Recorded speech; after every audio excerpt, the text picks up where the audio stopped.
What's going on, everyone? It's Dan here, and I want to welcome you guys to my top 5 best games of 2024, where I run through a countdown of some of my personal favorite games that released this past year of 2024. Now, keep that in mind, these are my opinions, so essentially, it's based on what I liked versus what I didn't like. And also, it has to be a game I've actually played. If I never actually played a game that came out, it's not going to be on this list because that really wouldn't be very fair. I'm also going to be including an honorable mentions list at the end of the countdown. Once we finish my game of the year, that it's a list of games that didn't quite make the top 5, but I think they're worthy of your time, and I think you should check them out, at least try them at some point, whether it be at full price or at a sale. I'll be listing those there for games to look at or keep on your radar in the future. So without any further ado, let's jump into my top 5 best games of 2024.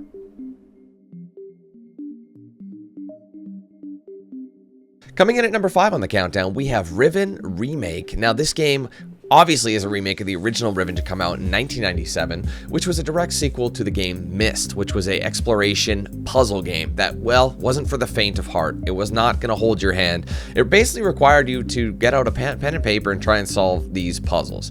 Now, the remake, I never actually played the original Riven. I did play the original Myst, so I understood the general idea of what this game was going to be about. Now, the thing is, they didn't really stray too far away from the original. They maintained that storyline, but they enhanced things that really are what remakes are for. You're supposed to enhance these things. You aren't supposed to take away. You're supposed to add to them. You're supposed to, without straying too far away from the original. The visuals are stunning. The storyline is still fantastic. Very complex, but it makes a lot of sense. The puzzles are still there. And obviously they added as well a bunch of areas that you couldn't explore, new elements to the game that weren't in the original, but also, like I said, they didn't take away, they enhanced the game. And it was a truly amazing experience, and it's definitely something you should check out, regardless of whether or not you've played any of these games before. Check it out, guys. Definitely worth it. Coming in at number 4 on the countdown, we have Indiana Jones and the Great Circle. Now, some of you guys might be wondering why this game is here because, well, it does have some issues, and I'm not going to lie, it definitely isn't a perfect game. However, even though it's got issues like bad AI, the story could have been a hell of a lot better, a little less generic. This game is probably one of the most fun games I've played in a long time. And the only reason it doesn't really rank any higher is because I will say it does have some issues. However, even though the storyline isn't the best, and you've probably seen it in a few Indiana Jones movies, it's a little cliched, you got to look at it this way, man. The gameplay itself is so entertaining. The areas you have, sandbox linear, some of them are big open worlds that you can explore, whereas some are just more like mission-based, linear objectives. There's a bit of everything. For somebody who likes to explore but not be overwhelmed, this is the game for you, because the game does have collectibles and things that make you want to go back. When a game makes you want 100% it, I'm usually having a great time. And obviously with Troy Baker, performing as Indiana Jones, I think he did a fantastic job. There are a lot of times where you're like, I thought for a second that was Harrison Ford, a young Harrison Ford. You're going to have a lot of fun here. The combat, even though it's a bit jank at times with AI, it is hilariously fun, and you will not regret playing this. So make sure you add this one to your collection.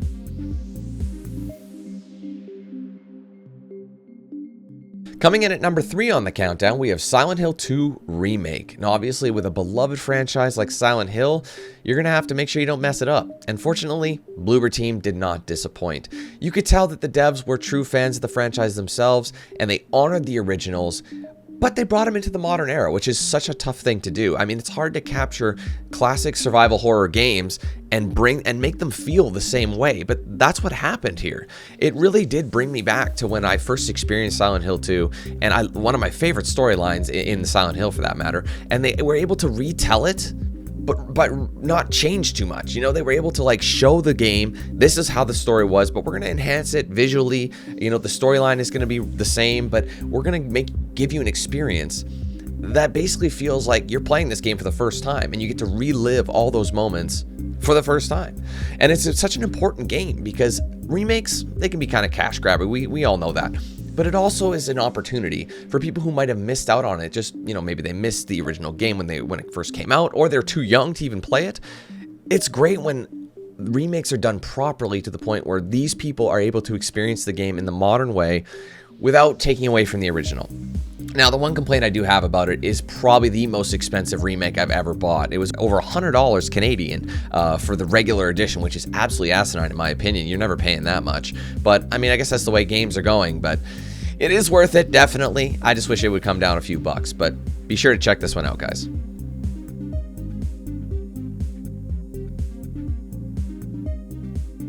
Coming in at number 2 on the countdown, we have Little Kitty Big City. Now, guys, I know you're probably thinking, Dan, you are taking the piss with this one here. I assure you, I'm not. This game is truly a treat from start to finish. It really is the embodiment of what it would be like to be a cat in an open world. You know, where the cat gets separated from, you know, the owner's home, ends up a little accident, makes it fall out of its balcony, its casual sleeping spot, its favorite sleeping spot that it loves to go to, and you got to basically work your way all the way back up. That's how the game is. You accidentally got separated from home. We got to make our way back there, and there's a lot of people we meet along the way. You know, other animals. We control the humans. You know, going for the achievements was a lot of fun. There's collectibles. There's all sorts of things that make this game addicting to play, and it really is satisfying trying to go for everything and get it all done.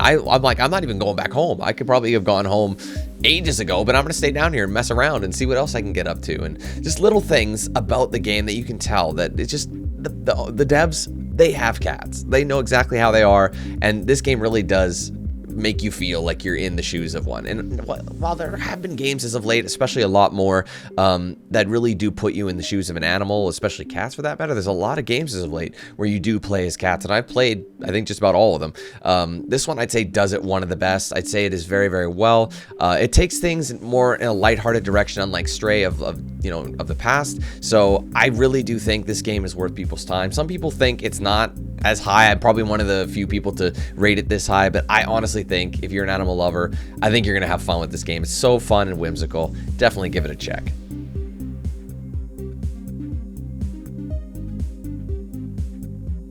Coming in at number 1 on the countdown, my game of the year for 2024 is Astrobot. That's right, guys. Dan is agreeing with the Game Awards on this one. I do think this game really deserves to be the number 1 of the past year. Obviously, this is based on what I played, like I said, so just keep that in mind. But Astrobot really does make you feel like you're a kid again, and you're playing one of those classic platforming games that's catered towards a younger audience or just a family audience, but also works for adults as well. Now, me being an adult playing these games now, this genre, it's usually a lot harder for me to keep my attention and keep me entertained. I gotta say, this is one of those games that you just want to keep playing. You just want to play it all day, every day. You want to keep going through it. It does such a good job of basically making light of, like, you know, PlayStation making light of their, you know, franchises and incorporating all their characters and things into this game and kind of giving it a lighthearted way, while maybe some of them aren't, you know, the games themselves that they take them from aren't actually lighthearted. It's just such a nice little way of, like, kind of showing that, like, there's a cutesy side to things, and some people might think that's a bad thing. I really don't. I think it's cool to see this side of things, and it just makes it that much more lovable. You know, all the characters are that much more lovable seeing them in this state.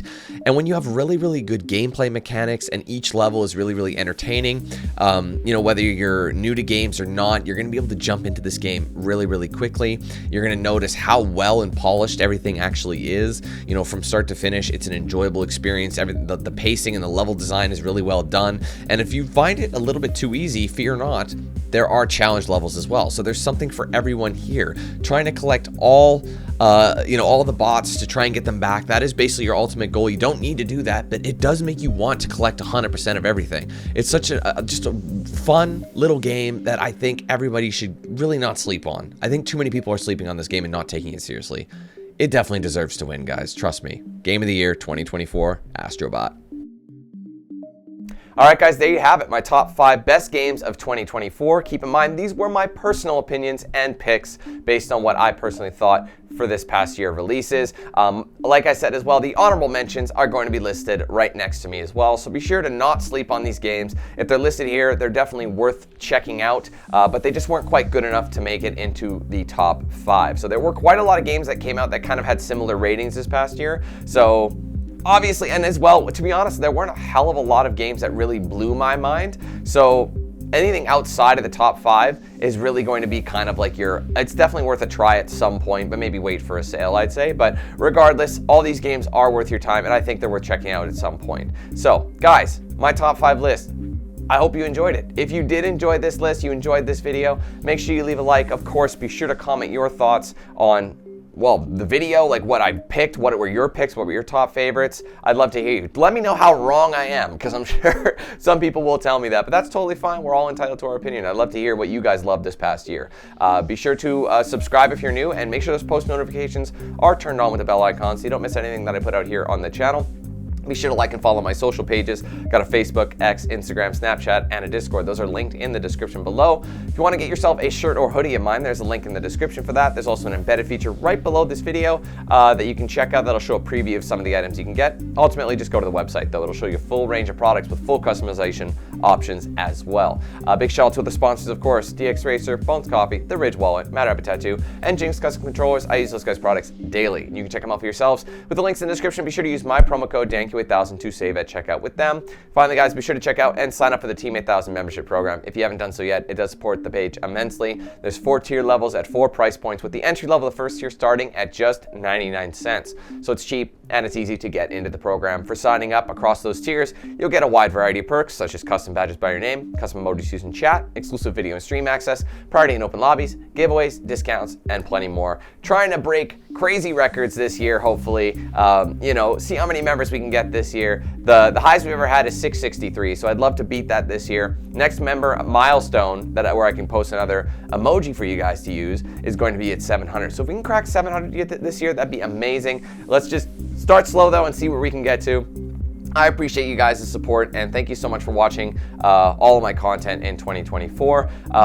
Again, I know we had kind of a average, you know, kind of a year this past year in 24. There were some games that were really good, but there weren't like insane amount of bangers like we had in 2023. But 2025, this year is looking good. We've got some good looking games on the horizon, so I am very excited, and I can't wait to share it all with you guys. All right, thank you guys again. Hope you have a great rest of your day, and we'll catch you soon. Thanks, guys.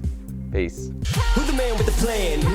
If you feel trouble wildin' wild on these violent ends, hit DanQ8000. Wait a minute, hold that style, it's dialed in. Goddamn Billy Jack, we still riding, tires flat. I hear them sirens, see shots flying, so we driving, fire back. If they ain't vibing, lie with that. Got me dressed up in all black. What up? Hood up, and I see them haters try to run with us. They gon' need inhalers. Gotta breathe them hard just like Darth Vader. Players, grab your respirators. Night invaders get lightsabered. Mask on for the shooters, move like trash to bed. Intruder, got that Glock and got them woofers. Just press play, I'll keep it moving. Who is not? Still you damn fools. Keep it fresh like canned food. There ain't nothing we can't do, so tune into that DanQ.